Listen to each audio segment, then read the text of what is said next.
VR. Okay, this was a big week for virtual reality, and for a number of reasons.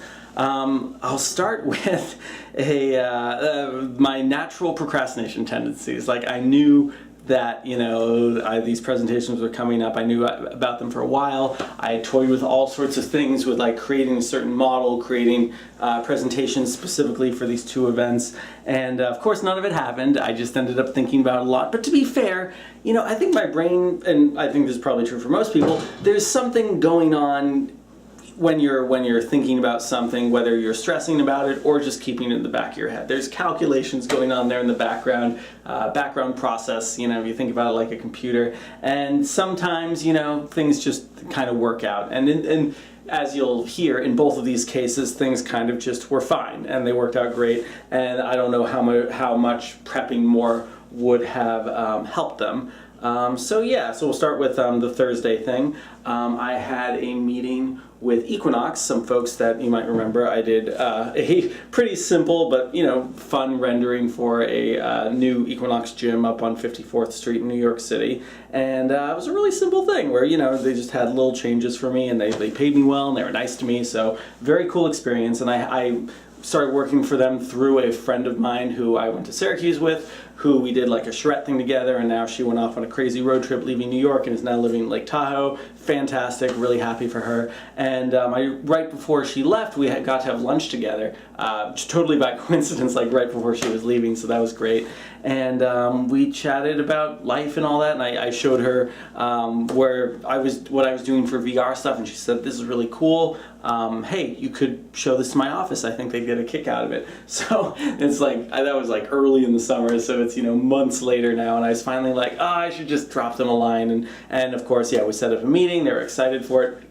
When I got to the meeting, even though I thought I made a pretty big point in my email that I wanted to show them virtual reality, they were under the impression that I was just pitching myself as a 3D renderer, which is great. I miss rendering. I really haven't gotten to do it in a genuine capacity since like 2012, which sounds like forever ago, when I was doing it for ZGF. And of course, right when I left ZGF, I was really being trained well to be a renderer, because they had noticed my interest in that and wanted to give me that opportunity, and it made me feel very guilty about leaving, especially when they had a really fantastic guy by the name of Christian something come all the way over from Seattle to hang out with me and teach me rendering.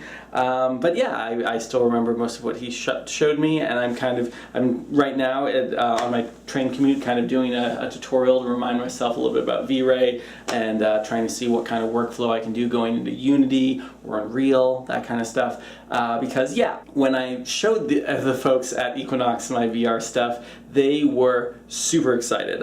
Excuse me, I showed them basically two things. I had a bunch more I wanted to show them.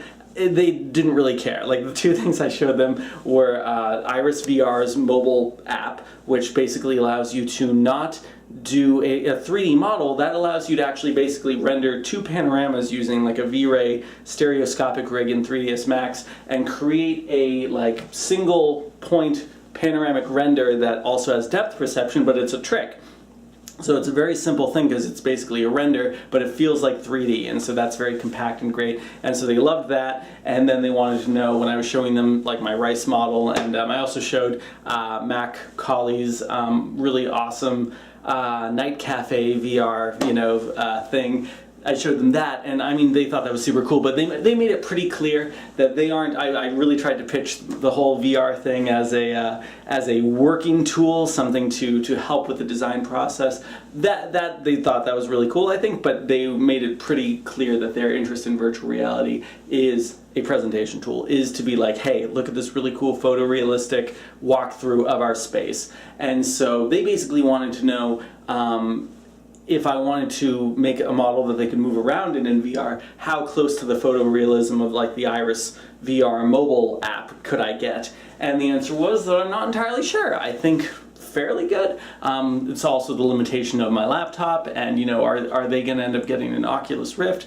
And we're just a few months away from the consumer edition coming out, but You know, it's a fantastic challenge. Like, I'd love to be able to work on that. So, you know, as they said when I left that day, they said, hey, Alex, you know, you might have nailed yourself a pretty big client. And they were talking about the woman who does renderings for them right now and how she basically built her company, you know, doing renderings for them. And I mean, to be honest, they actually kind of implied like, oh, you know, you should consider doing this full time because we need really quick turnaround times and there's plenty of work to do.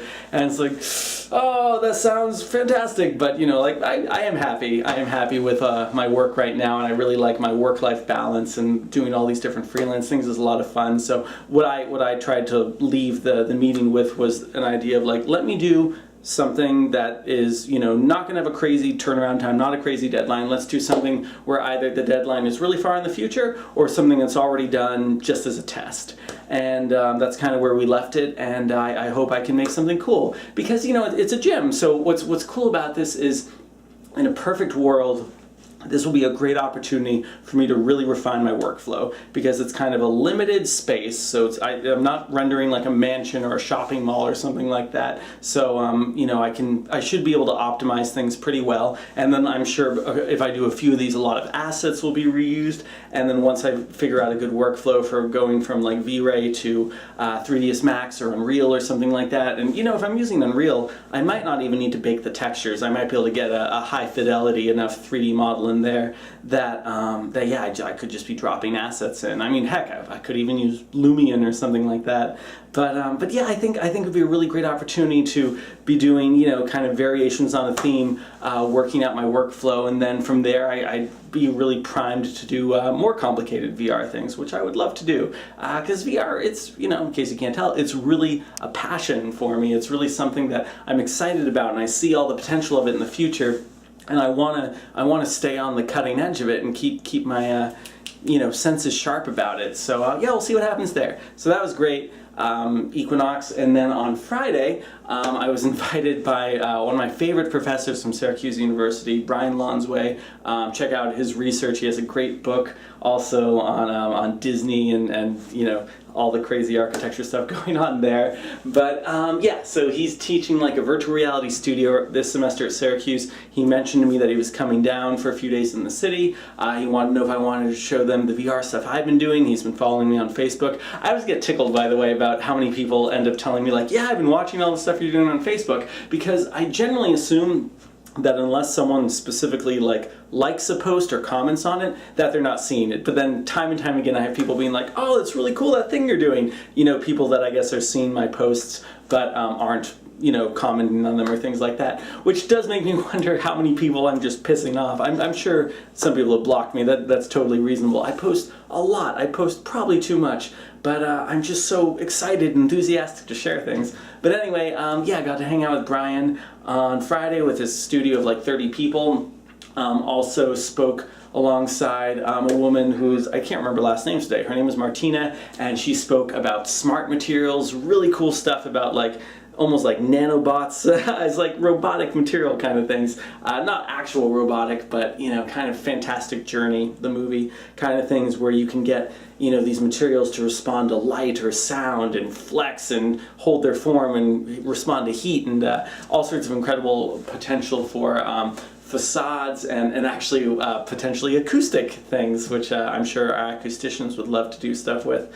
So that was really cool, and yeah, then I went up to give my presentation, and I was going to do kind of a variation on the talk I gave to Jark Ingles' group with Josh, but then for some reason the HDMI cord was not plugging into the computer, and I felt really bad because it was like 20 minutes of just trying to work this out and nothing was happening. And I'm supposed to be a tech savvy guy, but I couldn't figure out what was wrong. Eventually the Syracuse tech guy came over. He couldn't figure it out either, so I ended up putting everything I needed on a USB key, bringing it over to the other computer, and then just kind of leaving my laptop separate, hooked up to the Oculus, like ready to go, and that was fine.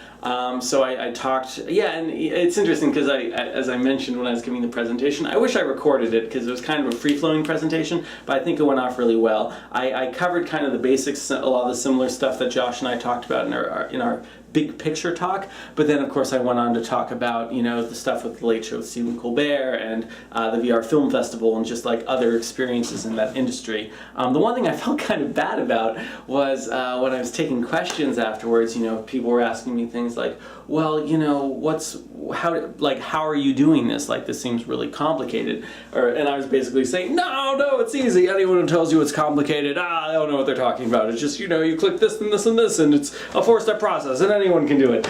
I didn't realize that a lot of them had spent like an entire semester, like last semester, trying to make something in VR to various levels of success, and there was still a lot of trepidation about it. And so, I was making it sound a little bit too easy, but this week I'm actually going to be hanging out with Fractured Atlas, the nonprofit artist group, and I'm actually going to try to get that blog post written today or tomorrow, or probably tomorrow, I guess. I'll try to do it tomorrow, and hopefully that can be posted right away. I'll ask Adam, and then when I go to that meeting, I can hopefully hang out with people and, you know, help anyone who needs help getting started with VR, because I'd love to see artists of all kinds working with that as an extra medium, an extra tool in their toolbox. And yeah, of course I want to be a resource for everyone at Brian Lonsway's studio as well. But it was just really great to see him. He's like really good energy, really smart and curious,